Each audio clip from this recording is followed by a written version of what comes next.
everybody, welcome back to my channel. So today, let's talk about what's going on right now. Between the ruthless and unjustified murders of Ahmaud Arbery, Breonna Taylor, and George Floyd, we are in what feels like a shift in dynamics, a shift in society. We really need to we need to talk about this. Brands are showing their support for Black and brown people more than they ever have. The homepage of damn near every business says Black Lives Matter, with statements on their stance on what's going on in the world. And even beyond businesses, statues of racists and white supremacists and slave owners are being taken down all over the country. Roads are being painted saying Black Lives Matter. But what I think people need to understand, this shift in America, this shift in support for Black America was not triggered by the same thing that triggered countless people to go out in a fucking pandemic to march and protest and even riot in the first place. What happened to Breonna and Ahmaud and George is no different than what happened to Eric Gardner, Trayvon Martin, Sandra Bland, Philando Castile, etc., etc. And did we see this level of mass support? Hell to the nah. Let's keep it a buck. This change happened because of the pandemic. It's literally the only variable here. Everyone is in quarantine. People are living their everyday lives. People are glued to their phones, their TVs, their computers more than they typically would be. Things that would typically be little news is becoming big news. Things that normally would trend for maybe a few hours are trending for days. And now there is no choice but to pay attention. People can't brush things off in the same manner as they could before. But more importantly, people have been reduced to do the majority, if not all, of their shopping online, and big businesses and e-commerce companies are profiting at ridiculous rates. Like seriously, I'll give you a moment to go and look at those percentages because they are ridiculous. So what exactly does that mean? What does this have to do with businesses showing their love and support for Black Lives Matter? Well, what's the worst thing you can call a white person in this day and time? It's not honky, it's not cracker. Do people even say that anymore? It's not Becky, it's not even Karen. White people cannot handle being called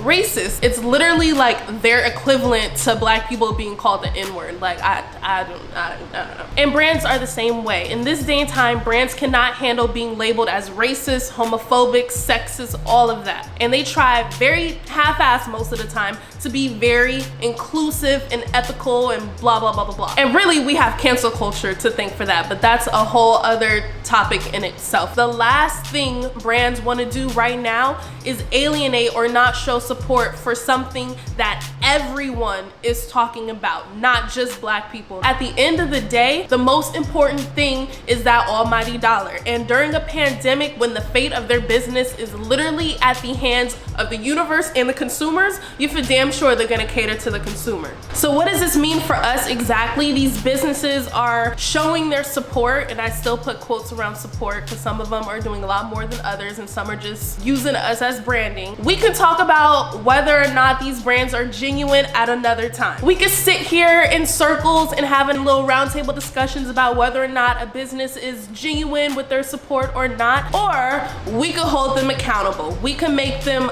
live up to their support, to their words. We can make them put their money where their mouth is. We can do exactly what they're doing, which is using the situation to gain support, thus profits. We can use the same situation to gain access to their resources, to use their platform, to make them use their voice that has access to millions of people for our own agenda, to fund Black businesses, to put money into Black and brown communities and schools, etc. Obviously, an ideal situation would be that we wouldn't have to question whether people are genuine when they say Black Lives Matter and to stop police brutality. Well, really an ideal situation would be that racism and systematic oppression didn't exist, but I digress. But the conversation of who's really about it, who's really legit, who's really down for the cause, who's faking it, it's low-key irrelevant because at the end of the day, the dollar is all that matters. Money and profits is all that matters. So let brands say Black Lives Matter. Let them post their stances on racism and police brutality, but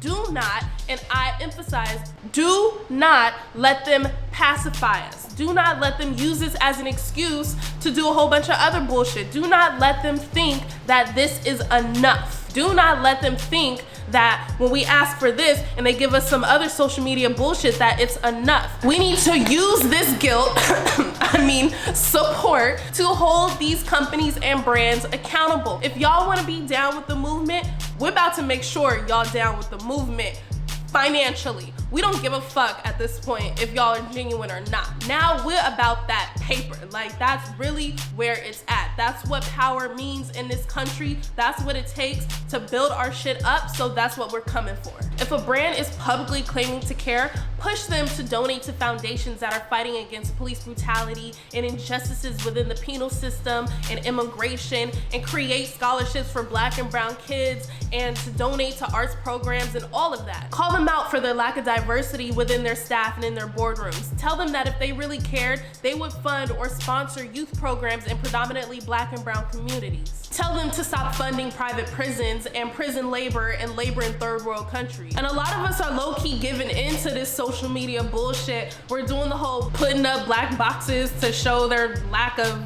I don't even know what the fuck it is. We're boycotting businesses for like a day or two. Like, no, we've been doing this shit for years. Stop it, Black people. Stop it. If they want to use our hashtag, if they want to use our voices, if they want to talk about Breonna Taylor and George and they want to drop all these names, make that shit matter. Because this shit in the long grand scheme of things doesn't matter. It makes them look good. It makes them look like they care. It makes them look ethical and inclusive and not racist, which is like their biggest thing, to not appear as racist. But businesses, like, it's always about appearances. Go beyond the appearance. We don't give a fuck if they're putting Colin Kaepernick's face on the front page of their shit. We don't give a fuck about that. They have the power to do so much. Make them do that shit. Don't let these businesses trick you into thinking that they're doing so much more than they are. And Black people, I know we love talking this shit on some like all Black everything, but it's low-key impossible to be all Black everything. Like, Black people ain't profiting off of me buying a Metro card. Let's not pretend like we don't all shop at these businesses. Like, I'm not about to pretend like Amazon has never seen a dime from me. But if you have no problem with handing over your money to these businesses and you're on some fix the Black community, build up Black America generational wealth type shit, you should have absolutely no problem, zero problems with demanding these things from these businesses. And after all of this, after us pushing them to do that and pressuring them to do this and guilting them to do that, you know what we need to do? Still not put our money into most of these companies. Most of them are full of shit anyways. Despite what their stance might be right now, you can really just look at most of their track records or talk to some of their employees or former employees and be like, oh yeah, y'all on some bullshit. We are in a great space to not only buy from Black-owned companies and support Black-owned companies, but normalizing buying and supporting Black-owned companies. We need to stop acting like we're doing each other a favor by buying from our own people, yet spending money anywhere else is just regular everyday living. Obviously, you can't be 100% all Black everything all the time, every second of the day. And the main thing that's keeping a lot of us from buying Black is the lack of convenience and also the lack of knowledge, like not even knowing that some of these businesses exist. And that's why we need to take advantage of what's going on and use this platform that we have right now and set ourselves up for success. This has not happened before, and we need to do more than just protest. There is so much more to activism than protesting in the streets. We need to take advantage of this in an economic way. We need to be smart about the moves that we make. We need to be strategic. We need to be unified. We really need to think about what is it that we want and demand that shit. We need to make all these people who claim to be down for the shit say that shit too. It's not enough for just us to say it anymore. People don't listen to us, they listen to them. So if they're willing to listen to us for the time being, we need to make them say that shit. That is the purpose of an ally. At the end of the day, that's what matters. That's how we're going to make a difference outside of the Black community. We could use them dollars for inside the Black community, but as far as making some type of societal change, that's what we about to use them for. That's really what it is. Like, that's all I have to say. I ain't got nothing else to say. I'm done. Whatever.